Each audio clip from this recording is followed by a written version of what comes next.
Hey, everybody. Happy Monday. I guess if you're on the other side of the world, it could be Tuesday. This is Lisa Debates. Hello. Hi, Lisa. She's in Seattle. And we love seeing you guys. And thank you so much for coming to this live. It's episode 7. And boy, have I got an ugly, ugly painting to show you. I want to give you a little backdrop of what's happening today. I'm going to be showing you what happened on a painting that is cold wax and oil on a 48 by 48 inch panel. So it's a hardwood panel. And I was preparing for the Moscow Contemporary solo exhibition last fall, and I just moved into my new studio, and I had to make this work because I needed like 2 more large paintings, and all I had were like these slop boards. So I was under a lot of pressure. Like, that's kind of what happens when you have a show, right, Lisa? Yeah. And so, Noise. yeah, I had these slop boards, and I was determined to make them work. But as you're going to see really soon here, they weren't looking too good. And so the whole reason why I want to like do this live right now is because ugly, the stage of ugly is really, really important. And I guess when I revisited this, it's a recording of what I did, I noticed how like I was literally feeling down, and you can hear that in my voice, and you'll hear that pretty soon. I had the camera on in the beginning, and then it just got so bad that I actually turned the camera off. And that has never happened before because I usually feel like, you know what, no matter how bad it gets, I'm leaving that camera on. But I was feeling down. You can hear it in my voice. You can hear me saying the words out of my mouth are positive, but in captions, I'm telling you what I really was thinking. Okay. I was really not feeling well. So what I'm going to do is play. It is a recording because I find that I can then time lapse areas. I can override it by talking, and you guys can ask me questions. This is a different sort of model than what I've done before on any of my YouTube videos. So I hope you like it. And if you do like this way of kind of commentary over a video, please let me know if you like that in chat, okay? So welcome everybody, and I'm going to get started because there's a lot to show you, but I can pause at any time. So if you have a question, Lisa or I will pin your comment, and I want to welcome all of you, Janan, Natasha, Marit, Susan Henry Scott, Carol, Shiloh. Great to have you guys. Thank you so much for joining us, okay? So with that, I'm going to start playing this video. And right off the bat, I want you to just notice the tone of my voice. I'm not happy. Oh. I am not happy. Okay, here we go. Paint, so I'm just gonna, even though the colors really clash with this pink and this really dull, gross kind of reddish color. I mean, it's not gross. It's just a grade. Right now, it's got a real vertical feel to it, and that's all good. So I'm going to concentrate a lot of the activity here, like this, really thick and maybe scraping and things like that. But then to tie it in with everything else, again, it's that feeling of harmony. I'm not saying that, this is still a slop board. That's what it began as, and I want to keep it that way for a while. And if something really cool happens, then great, it happens, but I'm certainly not planning on it. I just want to have something that I can keep throwing paint onto. So I want to explain, guys, that, let's do this, Lisa, here. I want to explain that this painting is next to another painting, okay? And the painting that's next to it is actually quite important to get me out of where I'm stuck. And this is where working in a series is actually quite helpful. I don't even mention this in the video, but I'm going to mention it now. And I know you can't see the whole painting to the right, which is gray. But anyways, just keep in mind that painting does become quite important later. And I'm working on this really gross underpainting of like, I mixed Gamsol with some mushy red on my palette. And I just like wiped it all over the panel on top of these black marks, which were dry because they were done a long, long time ago. Now, I just finished this pink painting that you can't see at all, and I'm trying to use up my leftover paint, and I needed to put it somewhere. So this happened to be my candidate to where to put it. But I had no idea how ugly this is going to become. So I just wanted to tell you guys, if you've ever had a really super ugly painting, just know that I myself feel it as well. But the one thing that I realize about the ugly stage is that we are survivors. When we have an ugly painting, we desperately want for our painting to not be ugly because we know it's an expression of ourselves and it feels really awful. It feels uncomfortable. It feels frustrating and we want to quit. But um, I know that every single time that I've pushed forward beyond quitting, even though I really wanted to quit, it was the best thing I ever did. How about you, Lisa? Oh, you're muted, darling. Ah, there it is. Sorry. Yes, definitely. It is so hard to do it though, like you say, but yeah, definitely worth it. And Okay, you just got to good. do it. Yeah, so keep in mind as I go through this that I've got captions here and there that explain how I'm really feeling. Like what comes out of my mouth is positive, but what I'm thinking is truly how I'm feeling. Yeah. Making all these interesting overlapping marks with a brayer. I don't like a brayer in the sense that you can tell it's a brayer. I never like to see that because it's just too obvious. So I'll try to obliterate that as much as I can. There's so many ways to disguise the tool, including, rubbing it with your hand. And it's important to step back, even, it's a slop board, but still, you can still engage the senses and always be thinking about what you like, what you don't like, even on a slop board. I kind of like dragging this through and getting these thicker marks. So I'm really just exploring a brayer, which I don't often use a lot. Again, because I don't like the predictable marks. It's just too obvious. But I do like it as a mark making tool. That's kind of a new thing.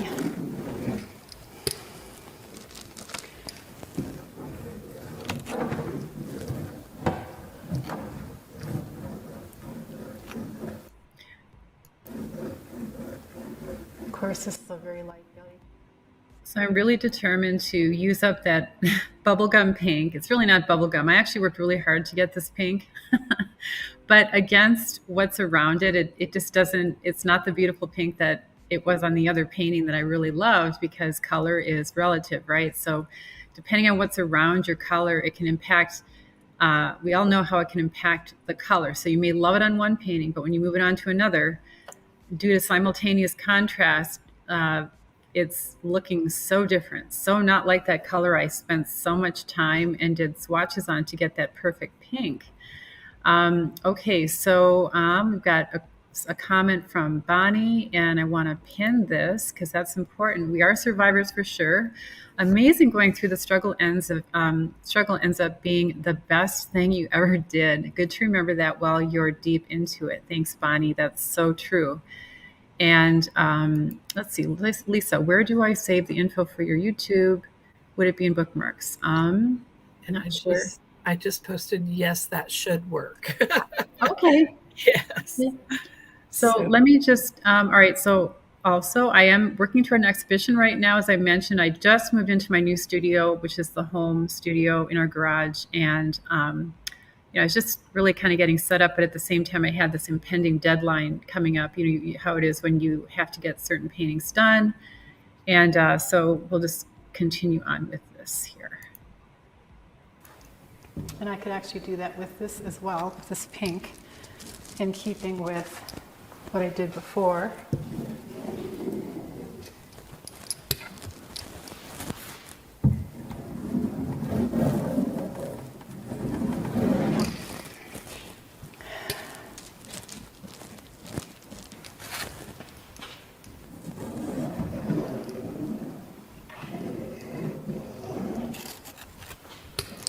Almost to the bottom of this paint.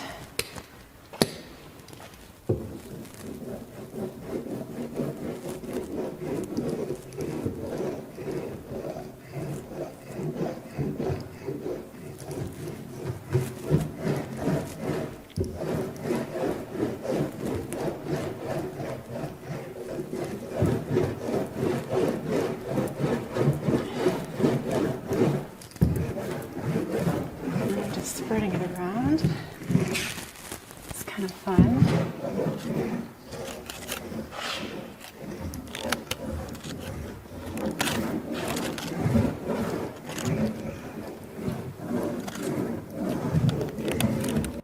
Okay, see a question from Marit. I'm going to pin her question. So let's see, I'm going to turn the volume down and just keep this going here.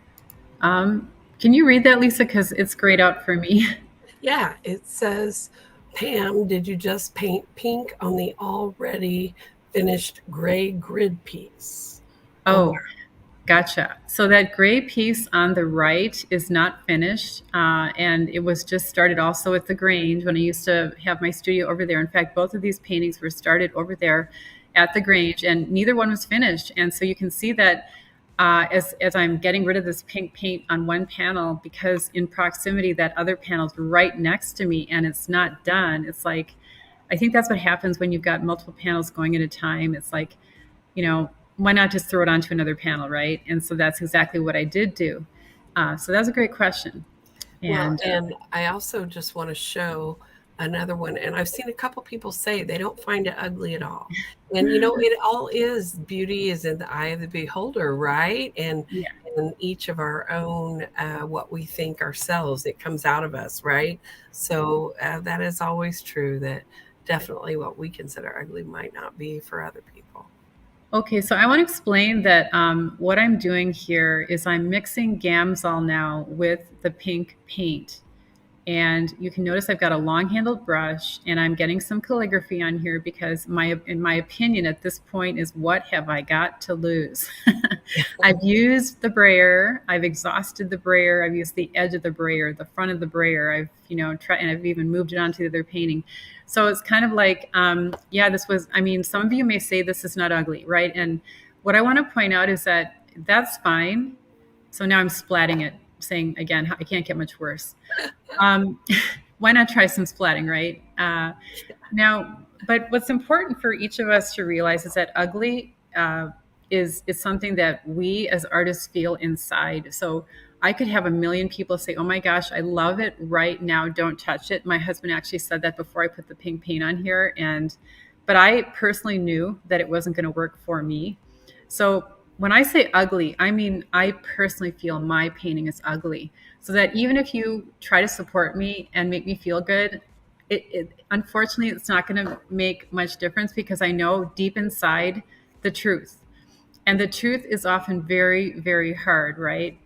Right. So in the caption, I'm trying not to beat myself up, and I'm saying a lot of positive things on the video, but I'm telling you that inside my mind is definitely telling me it's ugly, because it is. I mean, I actually know that. And why is it ugly? So the important thing that I think needs to happen when we get in this stage, and if you guys have ever felt a painting's ugly, go ahead and put it in chat. Like, yeah, I know what ugly feels like. It feels pretty bad, right? It makes us want to quit. But the reason ugly is so important in the process of painting is because if you can define what and why it's ugly, like in this case, I'll tell you why I feel it's ugly. I feel it's ugly because number one, I don't like the colors. I don't like pink and rust. I don't like the fact that it doesn't have very well-defined shapes, which I need. I need to have shapes that are quirky and unusual. Right now, it's kind of looks like our 3-year-old granddaughter just threw that onto the painting. There's a slop board, another slop board that's pretty equally ugly as well. So I have to define this to myself, and in the process of doing that, it allows me to then think ahead. Well, what can I do then to make this not ugly? So when something's ugly, it's really, really important, because if you can define what ugly is, then you can go toward what ugly is not. So if I feel that these desaturated, rusty, gross colors with no shape and mark making that's been all blurred together is ugly, then perhaps I should say, well, what don't I have then? Well, I don't have saturated colors. I don't have defined shapes. What if I put those things in? So by defining what ugly is for you, and ugly is truly an extreme, right? Because ugly is the bottom of the barrel where all the muck is. And we all know what that feels like when we're feeling pretty down. So the opposite extreme is to go as far away from that as possible. So you as an artist need to really define what ugly means for you and shut out all social media. Don't worry what they're saying. Don't even post it because that can be really hard. Yeah, don't even post an ugly painting unless you know how to get yourself out of the trench.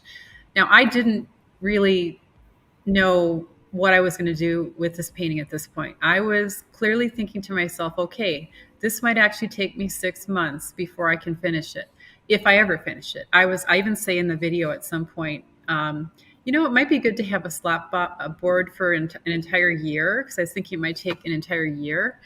But I also knew that I didn't have a lot of time to finish this. So you'll see kind of what happens here. I'm just going to kind of fast forward some of this.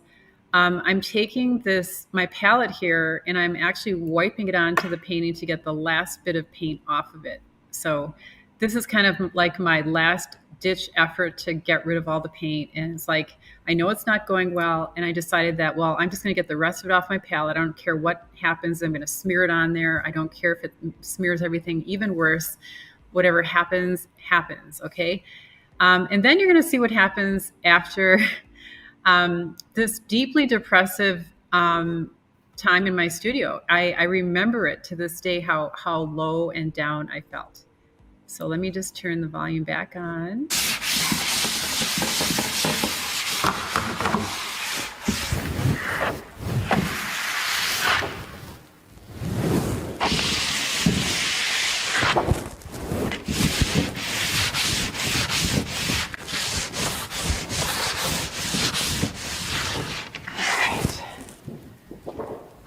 Got most of the paint off. Easy to clean it off, and I can use that as my palette. Okay, so on this painting, I wanted to say I did turn the camera off, and that's why I actually decided to turn the camera back on. Now, I have never turned my camera off before on a video, because I'm very much about like sharing the entire process, but this is beyond that. This is so bad that I've just never done that before. So I want to point that out, like my whole demeanor and everything. If you can't hear that in this video, I was just not feeling it. So what happened is, I want to point out that the painting to the right is now coming into play. This is what working in a series does for you. You start to look right to left, left to right, right? And you're constantly scanning both paintings, and you kind of want them to work together. Well, there was nothing working together between these two paintings, so I decided to look at the painting on the right and try and get some ideas for how I can solve the huge mess on the left. And I looked at the right and it's like, oh, well, I really love that King's blue, and I really love that permanent green, and I really love the cadmium red. And I might have chosen, one other color. I don't know what it might have been, because I can't see the entire painting here.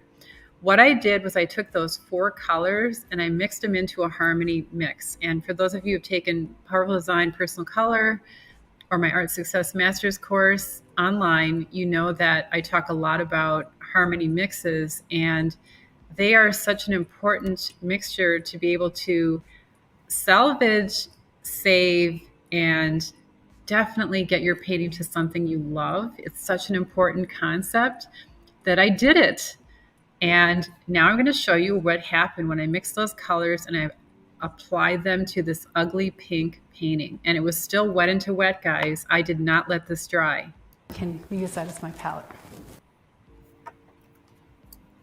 Okay, so on this painting, what I want to do, I've been thinking about it, and I want to add a little bit more kind of layering and depth to this painting. So I'm trying to stay with this palette. It's a limited color palette, and I've shown that in another video. It's a 4-color palette, basically 2 sets of complements plus black and white. And so what I'm doing is I mixed up a blue, and this is phthalo blue. But the phthalo blue has a little bit of red, a little bit of green, and a little bit of that alizarin orange in it, plus black and white, which is gray. So that's why it's a harmony color. If I just had the blue, I could have done that. And I may have a little bit of just like plain phthalo blue, but that would be considered a pop of color because that is high saturation. So as soon as you add all these other colors to it, with every addition, like the red, the alizarin orange, and the green, it becomes a little bit more desaturated. And then you control the value with how much white or how much black or how much gray, basically how much white or black. So anyways, what I've done here, I've put this little test amount here, and I'm really liking the blue. Like this, if you could see this, this is mostly a deep, deep green. This is going like a deep blue green. So I'm going to shift that color toward the blue, and it's darker. The value is darker than this. You can see that pretty well. Right now, I don't have a mask on here with newsprint, so that's one consideration. Do I want to have a mask where the edge would be kind of like, I guess these didn't have a mask either, but. Okay, a couple questions here from, let's see here. Maureen Howard, she asks, isn't it in the play explore stage, or are you thinking that you are hoping to complete it? Yeah, I tend to talk about these 3 stages that I feel a painting has like 3 distinctive time periods in the life of a painting. And it's true in the play stage, the pink was the play stage. And normally I'm like completely fine with that. But again, when you impose a deadline on something and you know that you have to go a lot faster, you have to step on it, that play stage, the joy and freedom of a play stage, I just knew that I didn't have endless time to play. So that's why I encourage you to give yourself plenty of time to play when you can. But when you have a deadline, that's when everything you understand about design and color has to be like at the forefront of your head so that you can move things along faster. So what I've done here is I know how to play long and I know how to play short. This was one of those times when I knew I had to play for a short amount of time. Another person asked, what am I working on? This is a 48 by 48 inch cradled wooden Baltic birch panel that had been gessoed, and it's only cold wax and oil. So I think I got all the questions so far. Okay. And I just, Pam, can I interrupt? I was trying to post a link and it just wasn't working out right. I guess. Oh, I see it. Is it working? Okay. I thought it was all messed up, and I thought, oh dear, people aren't even going to be able to figure this out. Anyway, I apologize if it's confusing people. But I want you to be able to reach Pam. She had just mentioned her master's class, and so I want to be sure and put that on there. Thanks, Lisa. Yeah, there's a link there if you guys want to check that out. And it explains the 3 phases that my paintings go through: play, explore, and clarify, for those of you who are not familiar with that language. But every single one of my paintings does go through those 3 stages. And to my surprise, I found that a lot of other people's paintings go through those stages, right, Lisa? Yeah. Okay. So now I'm going to continue on just talking about design and color. And again, you know, because I've been painting for so long and I kind of know what I want. And, you know, I'm able to then like take a slop board that kind of felt depressing and pretty quickly turn it around. And that's what I wanted you guys to see. If you don't quit and you have these design and color tools in your back pocket, you can turn anything around and you'll never want to quit again. And I think that's the lesson here. You kind of need to have the knowledge, but you also need to not quit ever. Even if you put the painting away for a year, don't throw it out. Don't paint over it, like don't gesso over it, because yeah, you're going to make it work. You will make it work. I think for now I'm just going to start spreading this around and see what I think. So when you don't have a mask, you get some of this sort of, you get an edge that is less defined, for one thing, and that's kind of nice. But right off the bat, you can see the difference in value between this and that. And of course, there's a change in hue. And I think I kind of like how this edge is broken up, and that part is fine, but I don't want the entire thing to have a similar edge quality. That's when I'll bring out the newsprint here and just tear it. And like if I did something like this, for example, then I could control, you know, how much of this painting I want covered with the blue.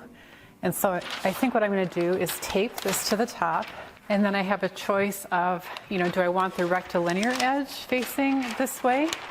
It's one thing I noticed that I don't really have anything truly rectilinear yet You could kind of say that this is almost rectilinear, that's almost rectilinear, but those things I might consider a little bit later, not quite yet.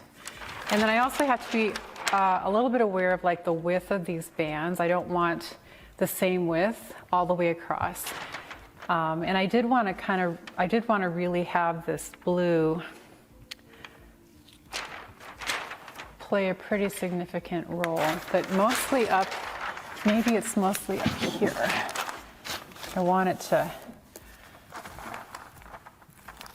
I'm going to tear this off. If you crease it, you can then tear it.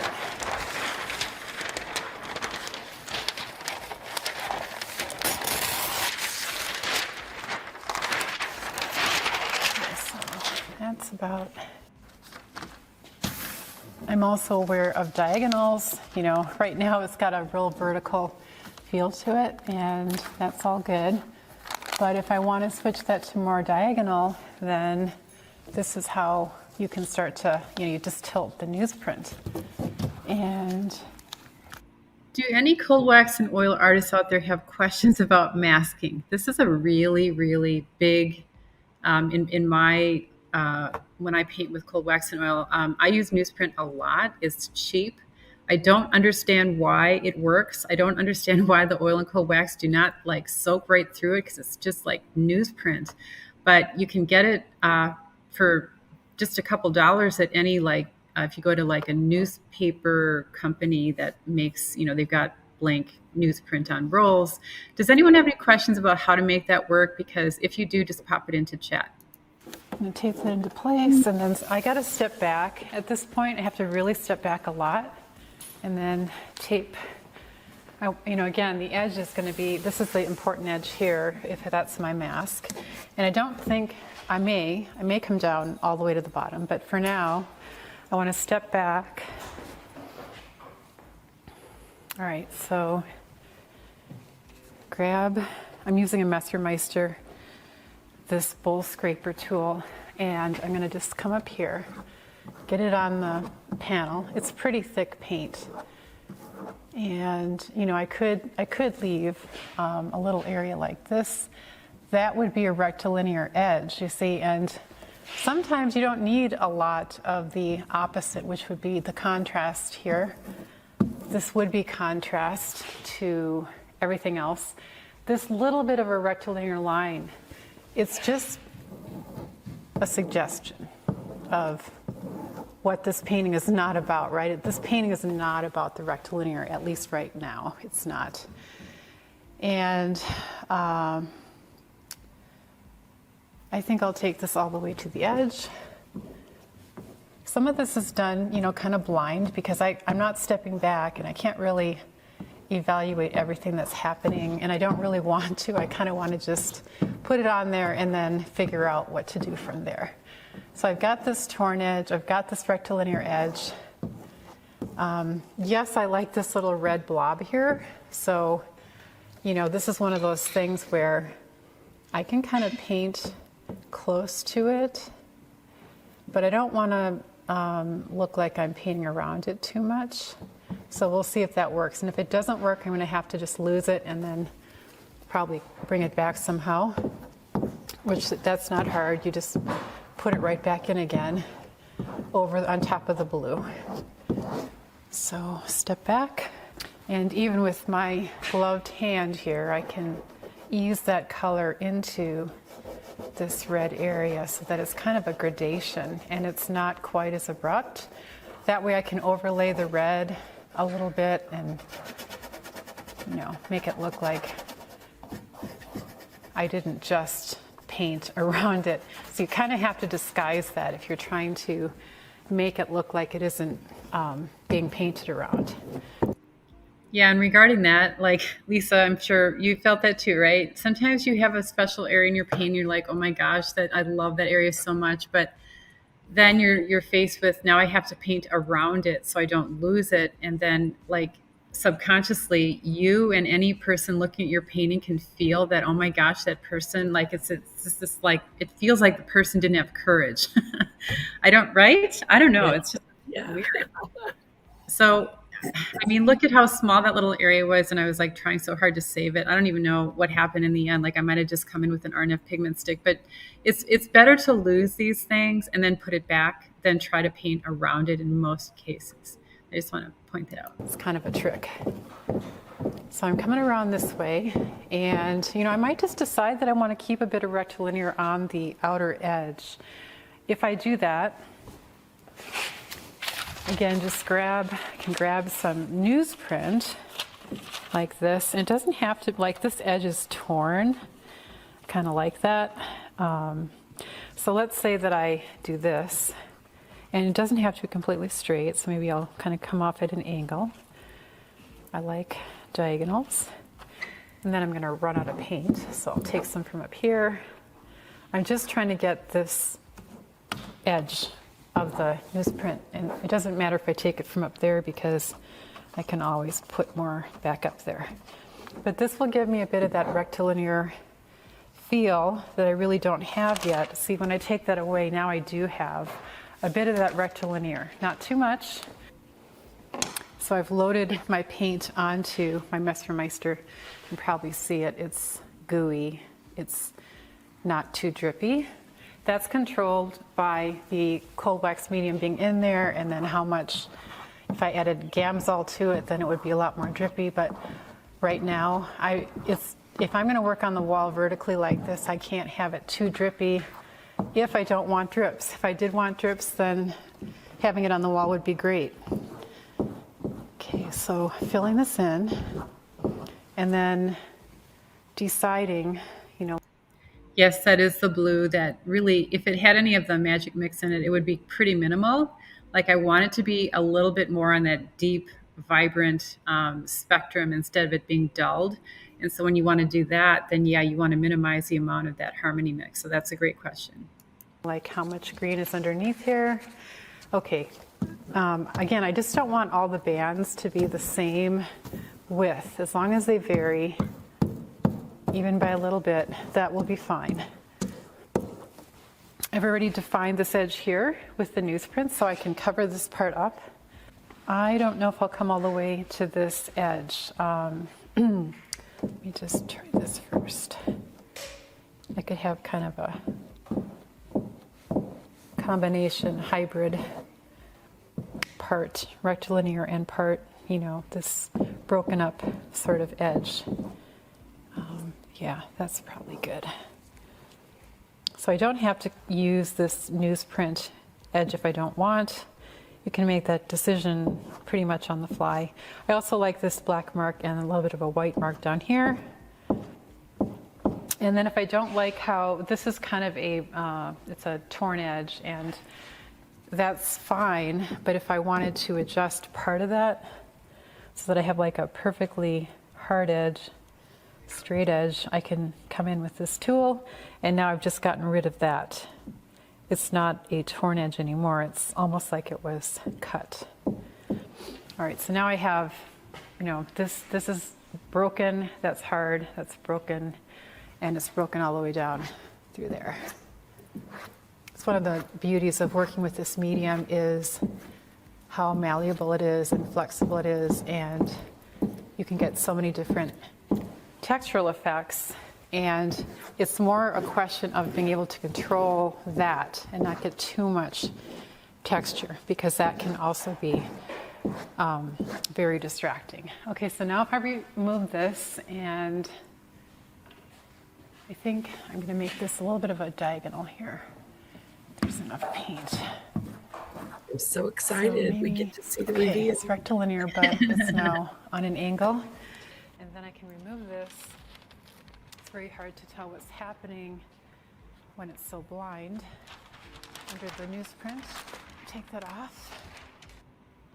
Yeah, it is pretty blind, you guys, when you use newsprint, as you probably know. It's so opaque and everything. And when you're putting the paint on, and that's why it's really helpful to stand back and then get your newsprint, tear it, cut it, whatever you want, get kind of a feel for what shape you want.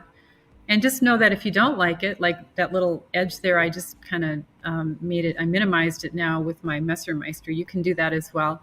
But I'm just working on like one section at a time, making one decision at a time, pushing it forward. I'm not trying to make, 5 or 10 decisions all at one time. It's harmonious palette, but here's a dark, for example, and if I just put a touch here, and these things are not terribly obvious, but the value is very dark. So what I can do is add a bit of gray to this, and then I have a variation of the color. All right, I don't know if this will show very well, but this is kind of a sage green. It's what I did was I took that very same blue that's on the left, I added some gray, and then I added a bit of green and a bit of the Harmony gray. So it definitely relates, and so it doesn't have to be that exact blue, although I did put some of that blue right there, and I still have the blue left, so I can add more. But the point is, where is this going to go?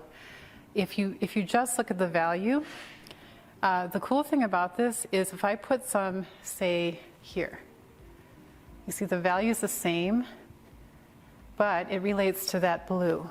And I can brush this down like this. I can come up to the edge and come really close to the red. And now I'm playing off basically two complements, the red and the green. And I don't want this to end where that is, so I have to bring this down. And I can, again, control the opacity and transparency by how hard I press on with the tool. And I've also just gone over some of the marks I made. But as I said, that is because that's okay, because you can always add the marks later in another layer. So use your hand, whatever you want, to get the effect you want. So I'm coming over and concealing some of this green, because that green was like that green, and now this is like that. It's related, but it's different. It's gone a little bit more desaturated. So if I stand back. And notice that, I was telling you it's the same value. And for those of you who understand what I'm talking about with value, because of the glare of the paint, it looked a lot lighter. But then when I smushed it with my hand, you can kind of see how that turquoisey grade color over the green, they're pretty much the same value, but there is a color shift. And it looks It's so these awesome. subtle shifts in color. Thank you, Lisa. They're going to make this painting more interesting. And I might, when I stand back, I can kind of just see how I want a softer diffuse edge here. And by doing that, I can actually see these marks, some of the marks that I drew there. And I want this actually to go, the value is right in that it blends, but I'm wondering if that's too saturated. So I stand back and it's probably okay. I want the same value, but I want it to go a little bit more gray, which means I have to add gray and a little bit of black. All right, so that's changed. This panel here is less like that and this, but I want there to be a portion that goes grayer. So same value, but if I put this here, you probably can't see it, but I can see that it is the same value, which is good. I wanted the same value because that's that's like camouflage, right? You can't really see it unless you're up close. And it's this very the ability to match value but change color is where the subtle changes in color and color sophistication. It is opaque, but you really see it when you come up close. There's no longer this, turquoise teal desaturation. It's now gone a more gray color with just a hint of green in it. And then I'm deciding that this edge, I'm not real crazy about this edge up here. So whatever it takes to change it, even the handle of a brush.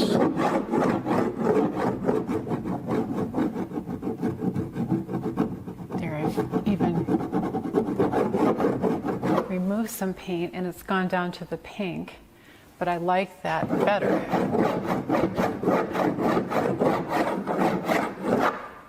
So to integrate this layer in with everything else, sometimes it just has to feel like everything else. And everything else here, these marks, these types of marks here, this is a see-through layer.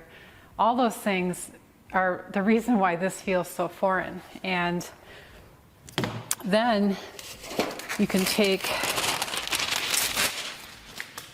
even paper like this.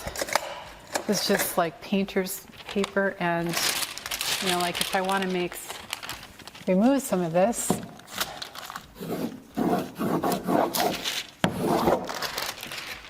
okay, so now it's on the paper, and I can transplant that.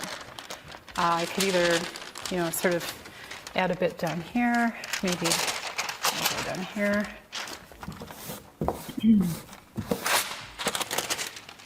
So now that blue is there. I don't want it terribly obvious, but maybe a bit here. So being a little selective where I put it. And maybe here.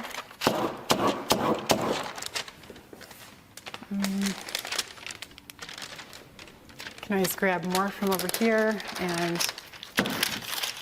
just hold it in place.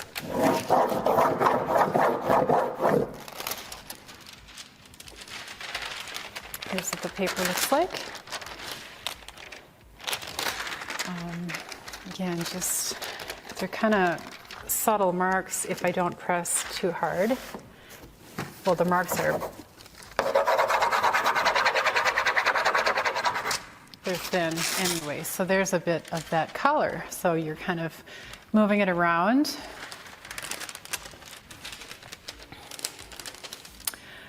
This will be too solid for me, so right off the bat I know that, I can tell that. So this is some newsprint again, just a scrap, and I've punched holes in it, but they're not forming any type of formal grid, more of a loose, just some dots, because I love to have dots. And what I can do then is I can either put this against the painting and squeegee over it, or I could put the paint on the newsprint and then stamp it. But I don't really want the shape of this, so I think I just want the dots. And then the question is like, well, what color of dots? And I think I'm going to use some very bright cadmium red. Okay, so I'm going to post a question by Steph. Can you use wax paper to do that? And every paper has a slightly different characteristic. And I found the thing about, well, in this case, you know, newsprint, there's a hole punched into it. So when I use that as my mask and put the paint over that punched out hole, there is nothing except a hole. If you use wax paper or deli paper or freezer paper to monoprint, I'd say that there's not much difference with monoprinting, but when it comes to the mask itself, I found that newsprint is probably the best, and I don't really know why I get the better edge with that versus wax paper. I just don't understand why. I just know that I've tried it, and you know, sure, it's going to work, but it may work the best with the newsprint. That's all I know. Great question. So again, going for saturation when everything else is pretty desaturated, just a few touches is really all you need. That's the advantage of setting the stage, doing all this work to set the stage with colors that are desaturated and pretty sophisticated, so that you can come in with smaller amounts of these high set colors, which will be more meaningful when they're surrounded by so much of what they are not. And to make it less obvious, like I could put the red here, but then that would really stand out and be kind of annoying, right? So I want to disguise it a bit. Now, this is cadmium red medium, and this is a version of the red. This is a version of the red. And so I'm going to start with maybe down here. It's a good location. I might cross over between the red and the green. So some of the dots will be here. And second one here. I don't know how well this is going to translate as a circle, but you see how bright that is. And then if I do another one over the green, like this, it's very intense. Just a very small amount. It almost looks fluorescent because of what's around it, and color is always relative. That's the beauty of all these grays. If you love color, then in my opinion, I like to go gray because that means I can really feature color. So these circles are kind of, well, some of them are better than others, but then you can come in with your mark making and kind of just change so that if they're imperfect, they look like they're intentionally imperfect. At the end of this video, I'm going to show you guys close-ups of each quadrant because there are a lot of subtleties that happen in the last part. We're almost at the end of this now that you just can't see from this vantage point. So I will zoom in just a few minutes here. So I like that small amount of red there. I like the green that's here and here. Trying to see where else I could use a little bit of this red. I don't want to use more of this completely saturated red, though I want to change the red. I don't want to keep using the very same red if I'm going to put it somewhere. So I'm going to add some alizarin orange. And now I've got a lovely, kind of a burnt orange. I don't know if you can see that, but you'll see it better on the painting. So I'm now, you guys, in Clarify.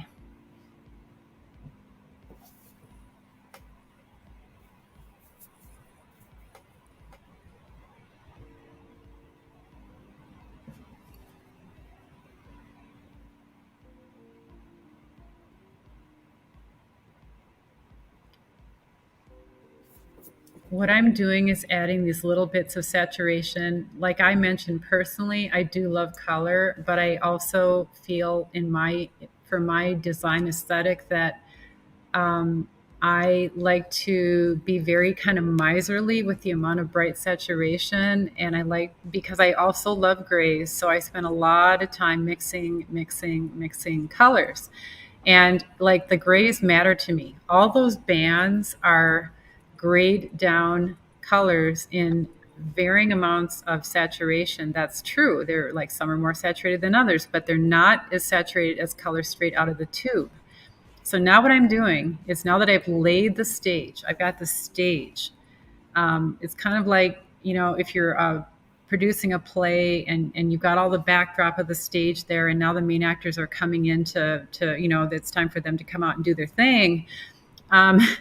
My main actors are pretty, and I don't want to say that that's the only important part of the painting, but the main actors are the ones that are going to like attract attention.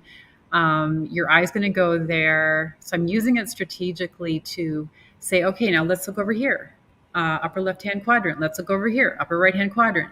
It's kind of used, I don't know. Painting for me is a bit like a chess game because there are a lot of moves that you make toward the end. And I'm only talking about the end stages where I'm trying to really be as objective as possible, like remove myself from the painting process and say, okay, what do I see first? What do I see second?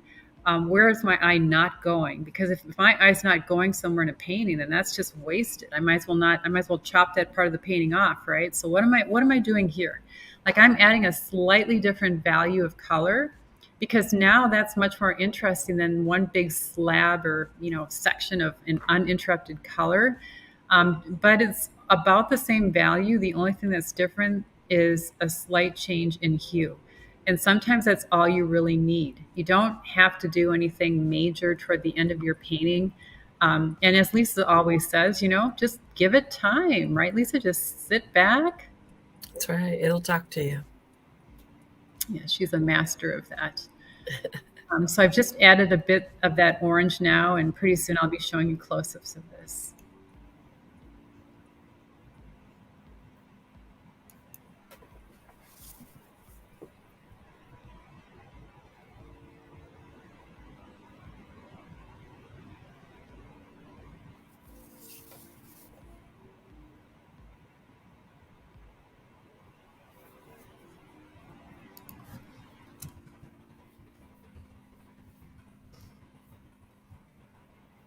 these are, this is where I was an explorer, but then after a few moves, you feel like if I can pull this painting together, I'm going to do it. And sometimes just those small amounts of saturation, when you've got so many grayed down colors, all of a sudden, you have to be prepared because things can progress very quickly when you're in Explore. They can cause you to feel really positive about something, and then you should just stop. It could even be done. But then you want to stop and stare at it from different distances, turn the painting around, things like that, check the balance. But just be prepared because you could finish a lot faster than you thought.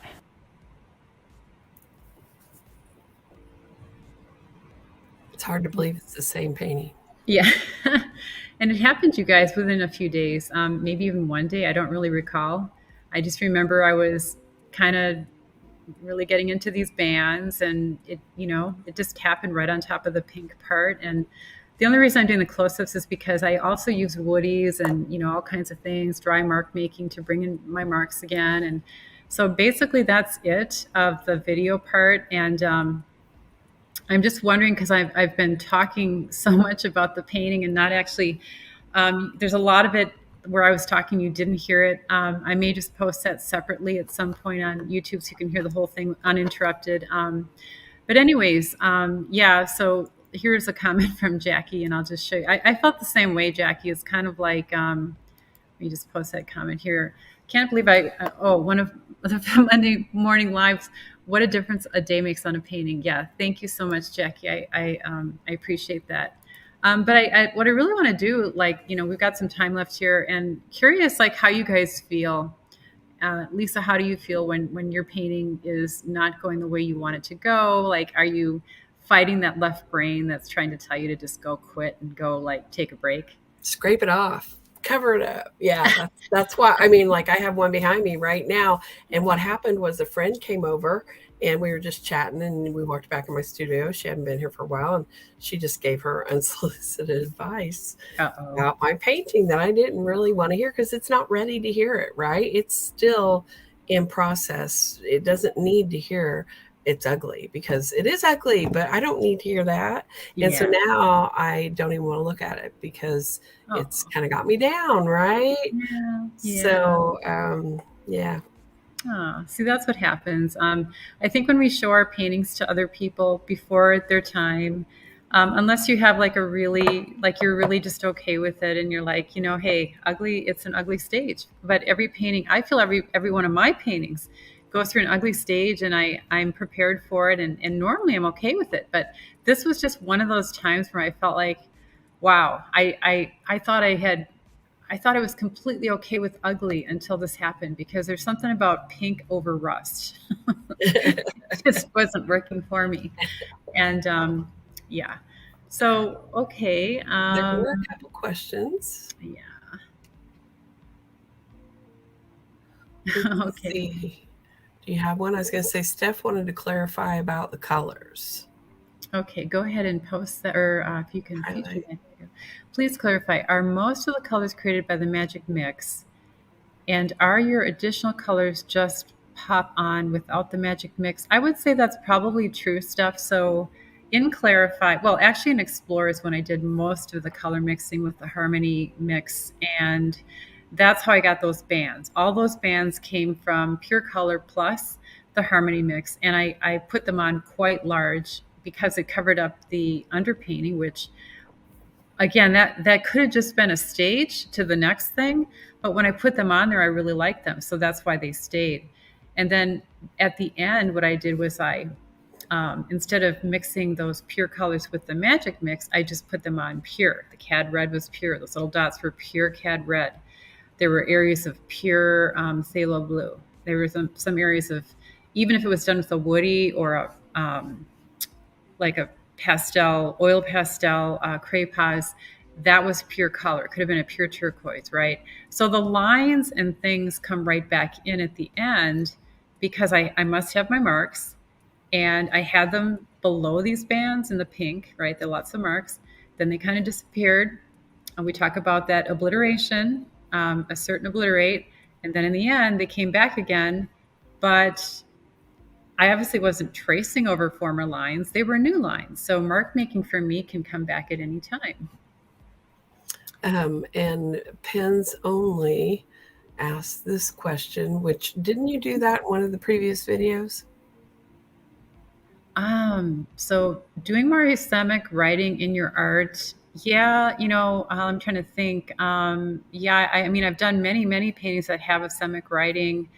This particular one, if you define ethemic writing, what really is it? It's kind of like a scribbly sort of thing that only you can see. And I'm pretty sure even on this painting, there is some ethemic writing. It's just that if the value between the ethemic writing and what's behind it is so close, you're not going to really see it. So I would say that I do it in all of my paintings. That's part of what I love because it's just part of my design lexicon. And now I want to showcase. Susan Henry Scott has a question. I have a problem with cold wax and oil building up too much texture. I always feel like scraping it back to keep it going. Sometimes right back to the board. Right. So cold wax and oil. There are so many different ways you can use it, and as you can see in this painting, my layers are not that thick, and I tend to not have 25, 50, 60 layers because I am not. I don't need that. That would not serve me any purpose. So if I can get to what I want quickly, I'm going to do that. And if that means fewer layers, I'm going to do that. Part of the way that I do that is I quickly define the shapes I like, the colors I like, the marks I like, and I get there. Now you're asking about too much texture. And I do think that that is one of the very tricky things with cold wax and oil, because the one thing that you get almost without thinking is texture. So, and texture can be beautiful, but there are other considerations. We have 7 design elements and texture is only one of them. So if you get kind of obsessed with the texture, but say your values aren't working, your shapes aren't working, your lines aren't working, and there's so much chaos because you've got way too much texture, that's when it really matters that you know exactly what it is that you care most about. The reason you're scraping it back down to the board is probably because that texture is making you feel uncomfortable. And rather than let it dry, because you could do that, right? But you might be waiting 6 months. So you're saying, okay, I'm just going to take some of that excess thick frosting like paint off and essentially go back to ground zero. Now you can do that, but I think instead of doing that, catch yourself before you put on those too many layers. Let it just put on the layer, wait till the next day and come back, because now it's dry enough. The thing about cold wax and oil painting is that many of the techniques that you want to do, each type of technique depends on how dry the paint layer is. So we have wet, right? If you work wet into wet, there are very few things you can do. When you work wet on dry, you can do anything. When you do wet on tacky, you can do in between. So wet into wet is the hardest period of a cold wax and oil painting to be able to move your painting forward, because let's say you want to use a brayer, it's going to slip and slide. You're not going to get any transfer of paint. Let's say if you want to do any type of, you can do monoprint, you can also do digging in, and you can also do, but it's actually kind of just that. You can do monoprint, you can dig into it, but the best thing to do is just to let it set up a bit, because brayers are not going to work. They're going to press too hard and you're going to lift up way too much paint. It's going to slip around.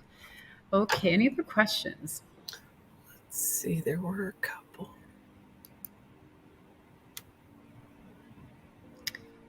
Okay, so then we have a question about the magic mix again. So does magic mix equal mother color mix? Depends on how you define mother color mix.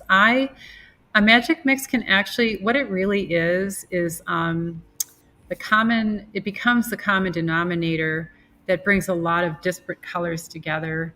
If your palette has 10 colors on it and you never mix those colors together and they all appear in your painting, it's going to look really disharmonious, lack harmony. So you don't even have to mix all 10 colors together. You could take 5 of them. You could take 2 of them. You could take even 1 of them. and mix it with all the other colors, those 10 colors, and all of a sudden they have something in common. And now, so that mother color mix, there's a lot of variations on what that could be, Karen. It could be all 10 colors in a pile, and that would probably look pretty army green. Or you could have, like, 5 colors added to each of the individual colors, and that would be your the 5 colors would be your mother color mix. So I hope that explains it. Okay, guys. Any other questions? Let's see here. Marie says, let's show her comment here. It can be really difficult when I'm stuck or getting discouraged. I'm so happy to have the support from Pam and all the members of our community. Thank you, Marie. Okay. And then Bonnie says, I love the challenge of being with the discomfort of the awkward stage and trust that I can move through it as gently or wildly as I need. And I think that is so important, is that it is a challenge, and to look at it as a challenge and know that this could be your next best painting if you just, like, don't quit. Just don't quit. That's the main thing. And we learn from that discomfort. It's there for a reason. And that's your voice telling you, oh my gosh, I'm not liking this. So then to sit down and define why you don't like it. Yeah, I won't scrape it off or anything because I know better. Oh, good. Yeah, but you've been painting a long time. So, hey, guys. Well, it looks like we're at the top of the hour, and I want to thank all of you for being here. And I'm thinking that maybe next week we'll do sort of a talk about some of our top struggles that we have as artists, and that'll be more of an interactive discussion that we have. So that's what I'm thinking, but things could change.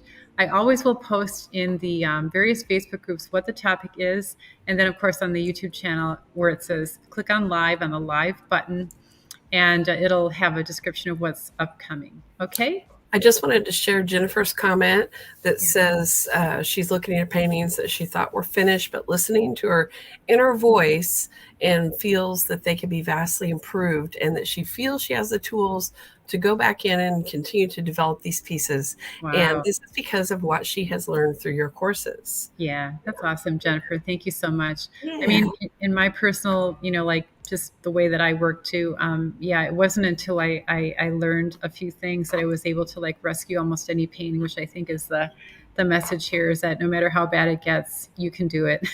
That's right. That's right. So I hope you guys, if you want to check out Pam's school, her master classes are amazing. And just like what people are saying, that, they've learned this, how to do this. So be sure and check out those links that I've posted. Thank you, Lisa. Thanks everybody for being here. I hope you enjoyed these Momentum Mondays, and we'll see you next Monday. Okay. Thanks everybody. Bye now.